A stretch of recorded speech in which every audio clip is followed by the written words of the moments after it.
5 août, Sophonie chapitre 1 à 3. La parole de l'Éternel qui fut adressée à Sophonie, fils de Cushi, fils de Guédalia, fils d'Amaria, fils d'Ézéchias, au temps de Josias, fils d'Amon, roi de Juda.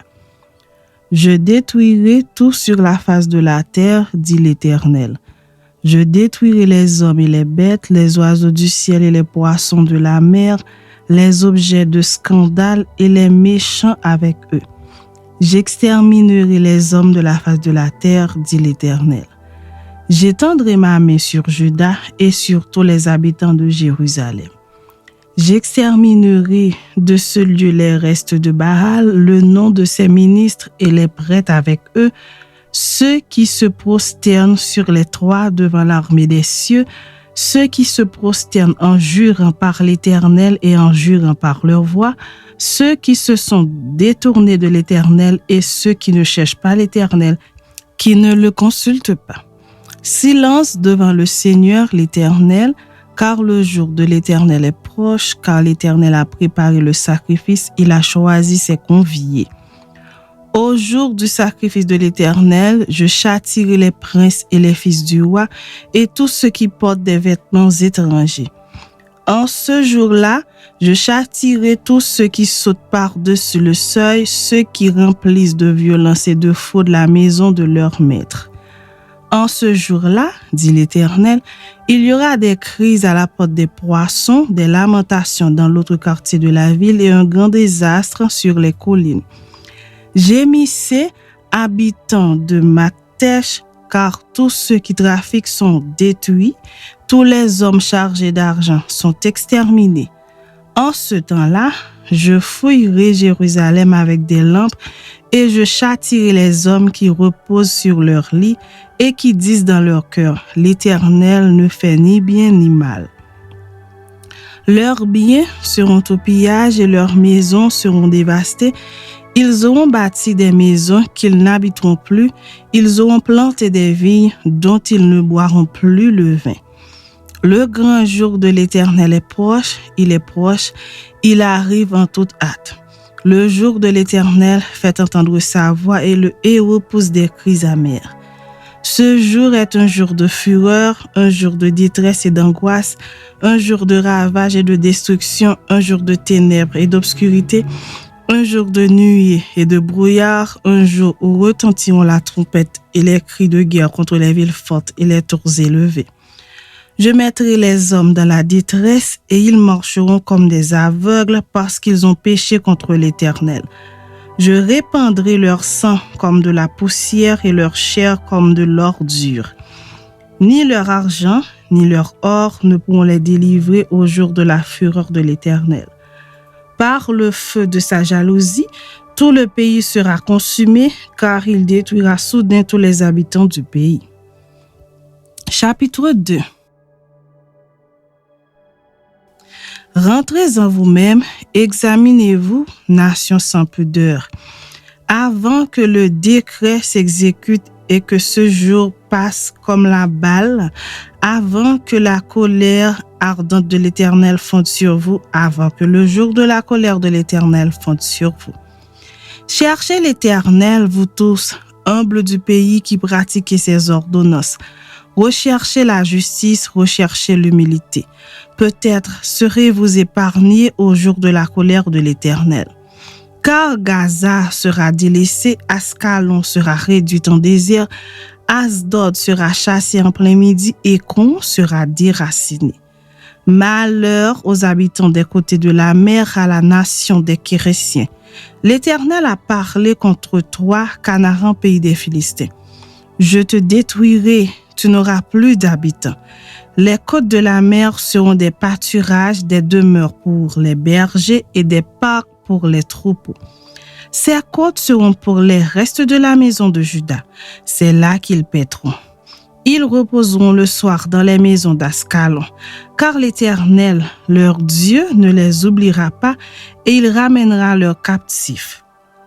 J'ai entendu les injures de Moab et les outrages des enfants d'Ammon quand ils insultaient mon peuple et s'élevaient avec arrogance contre ses frontières. C'est pourquoi je suis vivant, dit l'Éternel des armées, le Dieu d'Israël. Moab sera comme Sodome et les enfants d'Ammon comme Gomorrhe, un lieu couvert de ronces, une mine de sel, un désert pour toujours. Le reste de mon peuple les pillera, le reste de ma nation les possédera.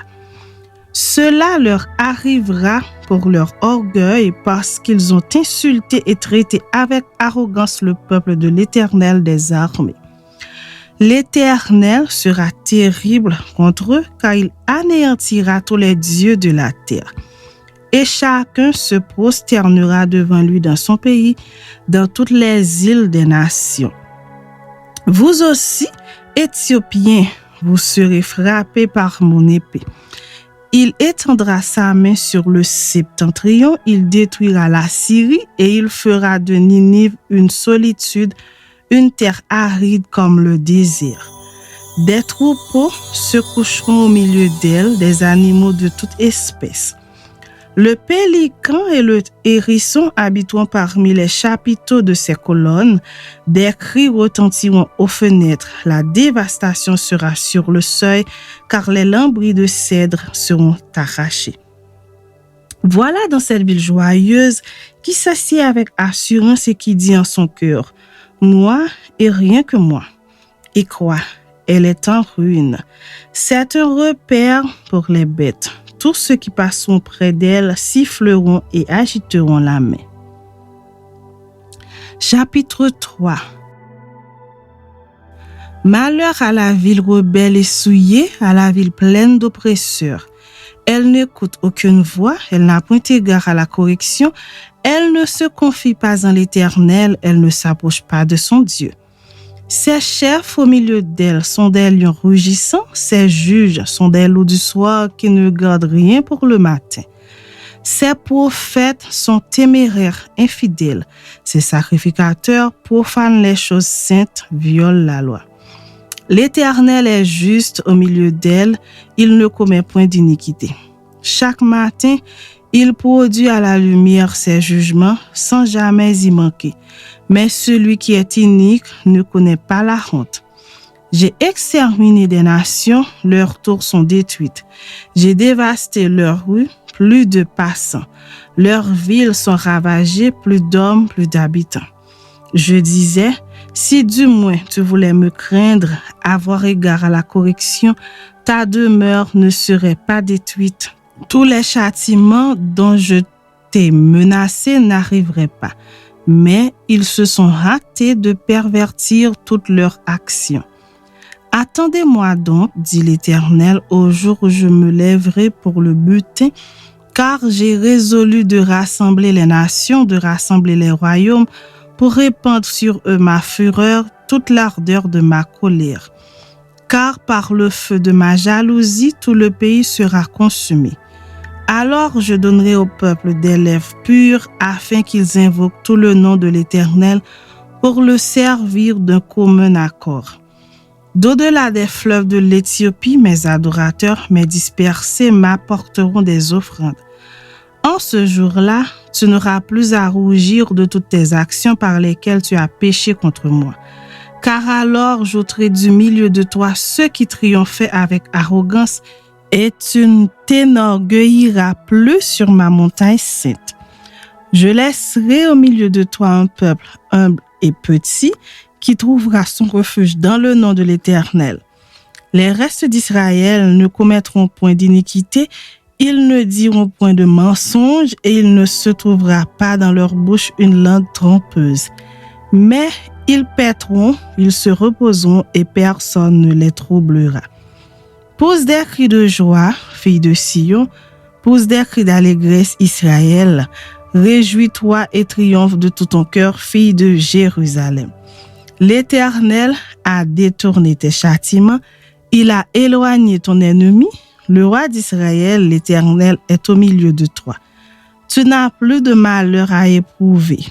En ce jour-là, on dira à Jérusalem, ne crains rien, Sion, que tes mains ne s'affaiblissent pas. L'Éternel, ton Dieu, est au milieu de toi comme un héros qui sauve. Il fera de toi sa plus grande joie, il gardera le silence dans son amour, il aura pour toi des transports d'allégresse. Je rassemblerai ceux qui sont dans la tristesse, loin des fêtes solennelles, ceux qui sont sortis de ton sein. L'opprobre pèse sur eux. Voici en ce temps-là, j'agirai contre tous tes oppresseurs. Je délivrerai les boiteux et je recueillerai ceux qui ont été chassés. Je ferai d'eux un sujet de louange et de gloire dans tous les pays où ils sont en opprobre. En ce temps-là, je vous ramènerai. En ce temps-là, je vous rassemblerai. Car je ferai de vous un sujet de gloire et de louange parmi tous les peuples de la terre, quand je ramènerai vos captifs sous vos yeux, dit l'Éternel. Agée, chapitre 1er, chapitre 2. La seconde année du roi Darius, le premier jour du 6e mois, la parole de l'Éternel fut adressée par Agée le prophète à Zorobabel, fils de Shealtiel, gouverneur de Juda, et à Josué, fils de Jotsadak, le souverain sacrificateur, en ces mots.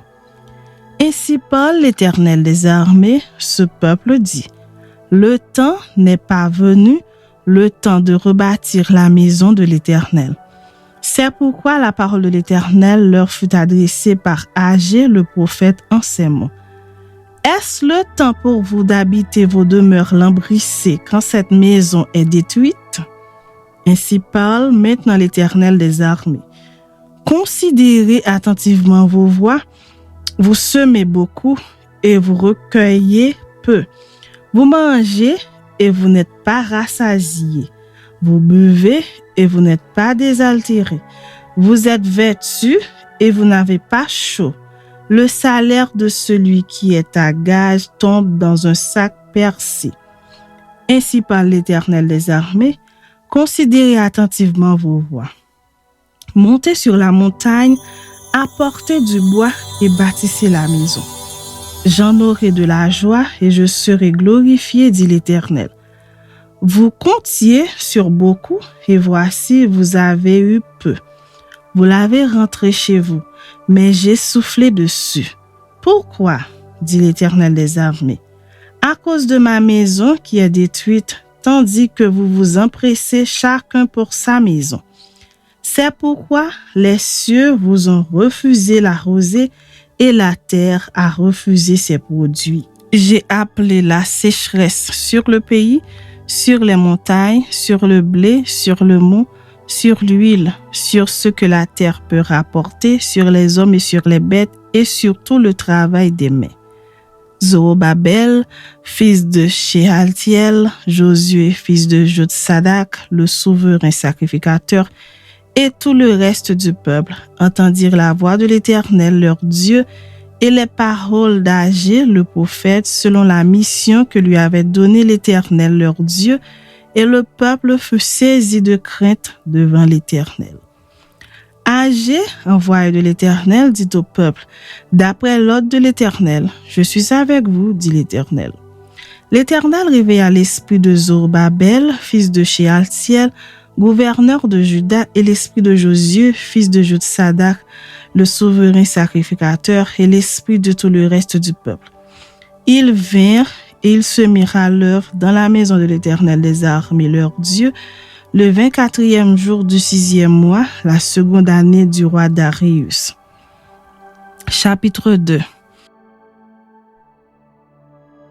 Le 21e jour du 7e mois, la parole de l'Éternel se révéla par Agée le prophète en ces mots. Parle à Zorobabel, fils de Shealtiel, gouverneur de Juda, à Josué, fils de Jotsadak, le souverain sacrificateur, et au reste du peuple, et dis-leur: Quel est parmi vous le survivant qui ait vu cette maison dans sa gloire première? Et comment la voyez-vous maintenant? Telle qu'elle est, ne paraît-elle pas comme rien à vos yeux? Maintenant, fortifie-toi, Zorobabel, dit l'Éternel, fortifie-toi, Josué, fils de Jotsadak, souverain sacrificateur, fortifie-toi, peuple entier du pays, dit l'Éternel, et travaillez, car je suis avec vous, dit l'Éternel des armées. Je reste fidèle à l'alliance que j'ai faite avec vous quand vous sortîtes de l'Égypte et mon esprit est au milieu de vous. Ne craignez pas, car ainsi parle l'Éternel des armées, encore un peu de temps et j'ébranlerai les cieux et la terre, la mer et le sec. J'ébranlerai toutes les nations, les trésors de toutes les nations viendront, et je remplirai de gloire cette maison, dit l'Éternel des armées.